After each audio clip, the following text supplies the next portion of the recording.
शक्ति नहीं हो तो ब्रह्म नहीं हो जाएगा, सीधे सौ हो जाएगा। ये सारी सब कुछ शक्ति रहने वाली ये भगवत ये मेरा यंत्र है और ये जहाँ यंत्र के रास्ते ये मोक्ष भोग और मोक्ष दोनों शास्त्र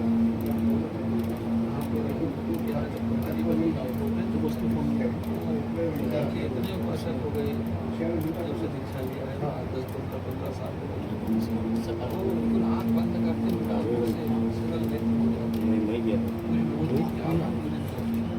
ललिता सहस्रनाम का पाठ करते हैं, सौंदर्य लहरी का पाठ करते हैं। सौंदर्य लहरी में भगवान के दिल से शिवलिंग का स्वरूप का वर्णन और एक श्लोक 1000 प्रकार की कामनाओं को पूर्ण करने वाला और एक श्लोक से एक अनुष्ठान 100 श्लोक 100 श्लोकों से इतनी अद्भुत महिमा अरे क्या बात है ये तो मतलब सही काम होना चाहिए।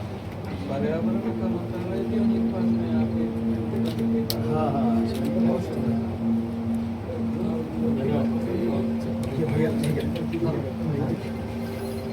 और ये सुपुत्र है। अच्छा क्या करूँ गुरु जी?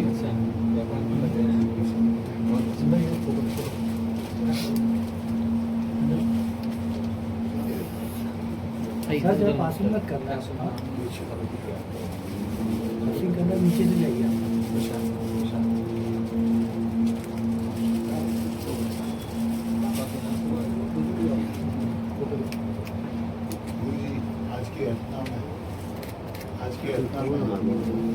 आज की जो अपनी अर्चना है जो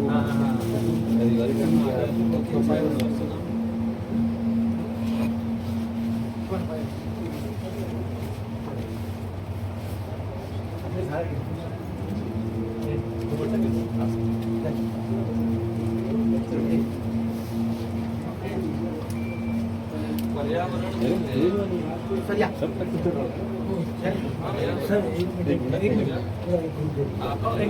फोटो जाइए सर्वांचा एक ग्रुप पाहिला और आज आप वृक्षारोपण का भी कुछ मीडिया वाले आए आप समझिए वृक्षारोपण और राधा कृष्ण के स्वरूप थोड़ा नाव तो जो राधा कृष्ण है और पर्यावरण है इसका बड़ा महत्व है। दोनों का बहुत समन्वय है, दोनों एक दूसरे से जुड़े हुए हैं। किस तरह से जुड़े हुए हैं? हमारे यहाँ पर 3 रंग होते हैं। एक रंग होता है लाल, एक होता है आसमानी और एक रंग होता है नीला पीला और बाकी सारे जितने भी रंग होते हैं वो सब एक दूसरे से मिलके बनते हैं। हमारे कृष्ण भगवान कैसे नील सरोवर नीलमणि नील नील घनश्याम भगवान कैसे नील सरोवर नीलमणि एक भी शांत रहा ना भगवान है नील सरोवर नीलमणि नील नील घनश्याम।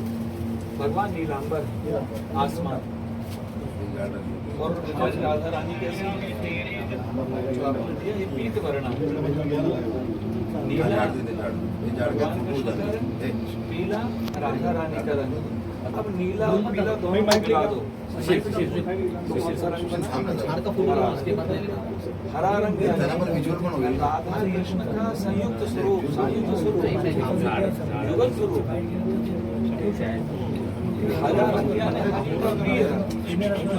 तो ये पर्यावरण की पूजा साक्षात परमात्मा की हरि की पूजा है, परमात्मा की पूजा है, भगवान की पूजा है। तो हमारे यहाँ तो प्रत्येक कार्य को धर्म से ही देखते हैं। प्रकृति को परमात्मा का ही रूप माना गया है। आप प्रकृति को यदि असंतुष्ट कर रहे हैं तो आप परमात्मा को संतुष्ट कर रहे हैं। आप हरे भरे वृक्षों को काट रहे हैं यानी राधा कृष्ण के स्वरूप को आप विखंडित कर रहे हैं। और यदि आप हरा भरा वृक्ष लगा रहे हैं तो ये 61,000 जो है और आपका 61वां जन्मदिन। तो हमारे यहाँ तो जीवित सरदा सतम और उसमें अपने वर्धंती महोत्सव में संसारिक लौकिक क्रियाओं को ना करके यदि वृक्षारोपण का यह जो कार्य है यदि इसको अलौकिक रूप में देखा जाए तो ये राधा कृष्ण की पूजन उपासना सारी समष्टि की साधना उपासना है। सारे मानव जाति के कल्याण का ये जो उपासना का स्वरूप है। क्योंकि प्रत्येक जीव मात्र के अंदर में हम भगवान को मानते हैं। भगवान कौन है? परमात्मा। और परमात्मा का अंश कौन है? ये जीवात्मा। तो जीवात्मा और परमात्मा ये एक दूसरे से अलग नहीं है। तो संसार में जितने जीव हैं वो सब परमात्मा के स्वरूप हैं, भगवान के स्वरूप हैं। यदि हम ये वृक्षारोपण करके सबको ऑक्सीजन देने का काम कर रहे हैं, प्राण देने का काम कर रहे हैं, तो ये सारे जगत में हम समष्टि में रहने वाले चराचर जगत में अनंत कोटि देवताओं की उपासना कर रहे हैं। सारे मानव जाति की उपासना हो रही है यानी भगवान की उपासना हो रही है प्रत्येक जीव मात्र के रूप में, परमात्मा के रूप में देख करके। क्योंकि हम तो ईश्वर सर्वभूतेषु को मानते हैं ना। हृदय से अर्जुन तिष्ठति सर्वम खलविदम ब्रह्म। तो इस रूप में गायकवाड़ जी को एक तो हमारी शुभ अनुशंसा है, शुभेच्छा है। जीवेद सरदा सतम, आप 100 वर्ष तक आपकी शतायु हो, दीर्घजीवी भी हो, दिव्य जीवी भी हो और आप जो लोक कल्याण के लिए और इतना सुंदर आपने उपक्रम सोचा है ये सारी मानव जाति कल्याण के लिए है। आपका यश वर्धन करने वाला होगा और आप संपूर्ण जगत में जिस भाव के साथ में निकले हैं वो भाव आपकी उपासना का स्वरूप बने।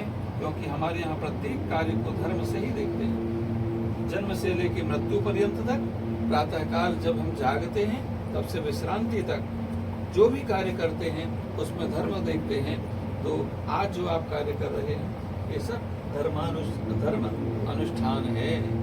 और हमारी बहुत बहुत शुभ अनुशंसा है कि भगवान आपको समर्थ संपन्न बनाए आपको भगवान इतनी शक्ति और सामर्थ्यवान बनाए कि आप समष्टि के कल्याण की जो कामना के भाव आपके अंदर में हैं उनको पूर्ण करने का सामर्थ्य और उतना आगे आगे आगे और आगे बढ़ाने का आपको शुभ लाभ माँ ललिता त्रिपुर सुंदरी भगवती राज राजेश्वरी माँ जगदम्बा पद्मावती आपको कृपा का अवलंबन प्रदान करें।